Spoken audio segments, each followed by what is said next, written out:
Basically, a shaman is a harmonizer and healer. There's a lot of different styles that are involved in healing practices, and not all healers are shamans, just like not all Wiccans are witches and not all witches are Wiccan. But basically, a shaman is someone who is able to access the different dimensions, the different levels of consciousness, and through that connection bring a person back into wholeness. Sometimes that means mental wholeness, sometimes emotional, sometimes spiritual, sometimes physical wholeness. So it really doesn't matter on what level a person's discomfort or dis-ease is located. It's just a matter of figuring out which level of consciousness we need to access in order to draw out what needs to be released, and then bring in fresh energy to fill that space, to create more healing in that zone.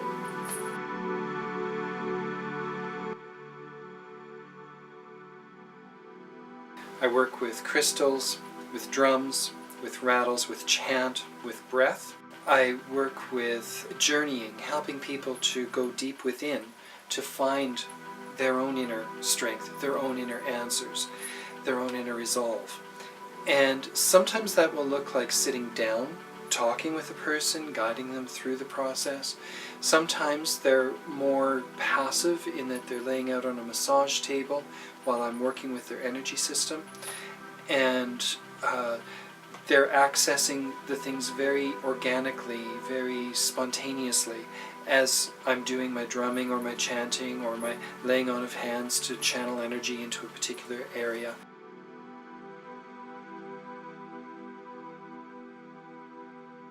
There's a few scenarios that are involved in that.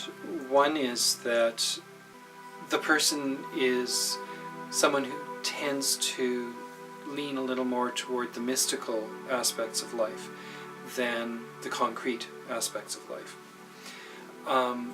Then there's the people who have tried all the concrete things on their healing journey and are now at the stage where they're wanting to visit wisdoms from very long ago that they know helped people. So shamanism is something that comes up on their journey, and they find that it's something that they're just drawn to. It resonates within them. And so that's why they start looking.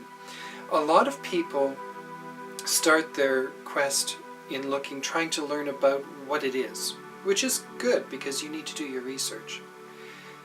Some also then start wanting to explore different traditions and practices in hopes of becoming a shaman, and not necessarily recognizing that not everybody is cut out for that kind of work.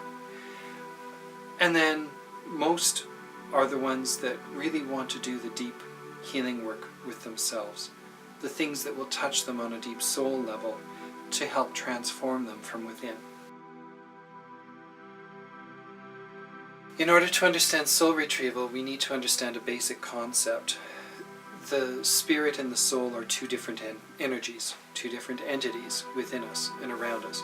Current spiritual religious belief would have you think that you only have one soul, that it's synonymous with your spirit. And I would not agree with that, because in my practices and training, I've had it shown to me that we have a spirit that is eternally connected to the creative force, whatever you choose to call that creative force. And that connection can never be severed in any way. But the soul energy is more primal, and it's also more fragile. And it evolves to become spirit energy. So our bodies are temples in which many soul energies reside, and through which our spirit, which is more like an umbrella, can express itself. Understanding that concept, we then go into what is soul retrieval? Why is it needed? And that is because through things like traumas, injuries, accidents, even arguments, illnesses, we can sometimes have our soul energies move outside of our bodies because it's too painful to be in the temple that's having this go on. Now, 98% of the time, that soul energy, once the trauma is done, once the illness is finished, once the injury is cured, it steps back into the temple on its own, no problems whatsoever. And then there's that 2%, which is more problematic because when it stepped out, it got attached to a place, a person, a time, a dimension. It got earthbound in some way, and it can't get back home.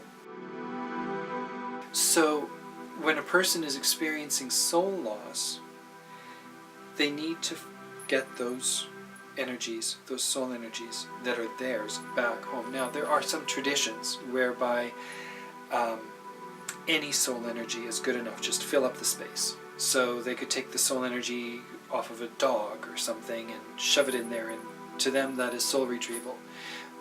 To me that's substitution, and it lacks. You need to be able to track that person's soul energy because there are threads of energy that will lead you straight to where those soul energies are, wherever they are trapped. And then you take them from there into the light so that they can heal and purify. And from there, in their pure healed state, they're brought back to the temple. And as they're brought back to the temple, yes, sometimes they bring back the memory of the moment that they left, because that's the reason I left home. And so from there, there's understanding, oh yes, this happened. And so now I get it. I'm going to try and work on that issue as well. And so it becomes a constructive form of, this is the weave we have woven in the past. It led to soul loss. How can we weave this better so it leads to soul integration all the time?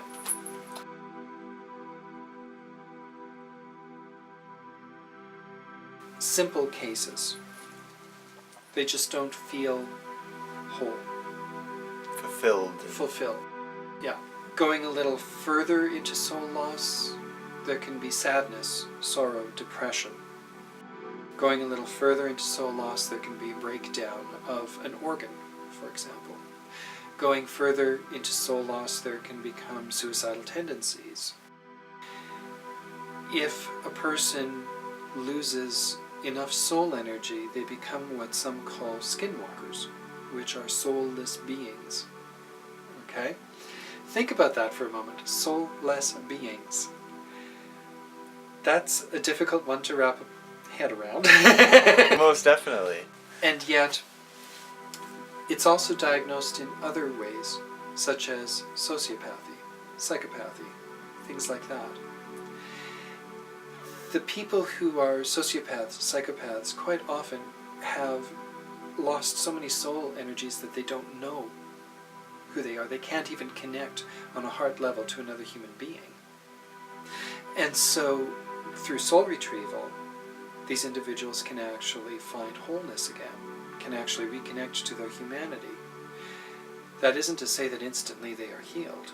They still have to heal from the trauma of whatever they have done as a sociopath or a psychopath. But from there, from a place where they have soul energy to draw on for that healing, it's a lot easier task to do. When skinwalkers walk among us, there's a certain extremely low vibration that if people are perceptible enough, they can sense. And it can be kind of like when there's an undercurrent underneath the current flow of the river. You can sense it sometimes.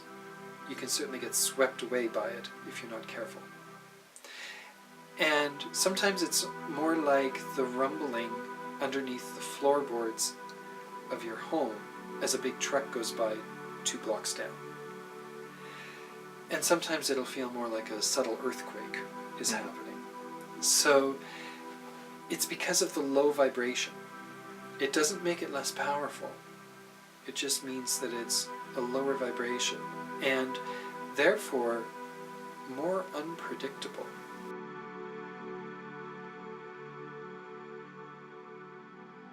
Shamanic practice is at the foundation of every other spiritual and religious practice. It's more of a direct connection to the Creator, a direct connection to nature, a direct connection to spirit.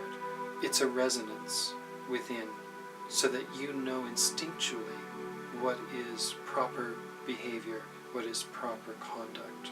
We don't need to be told what it is. We don't need to be told thou shalt this or thou shalt not that. We know what is right for us.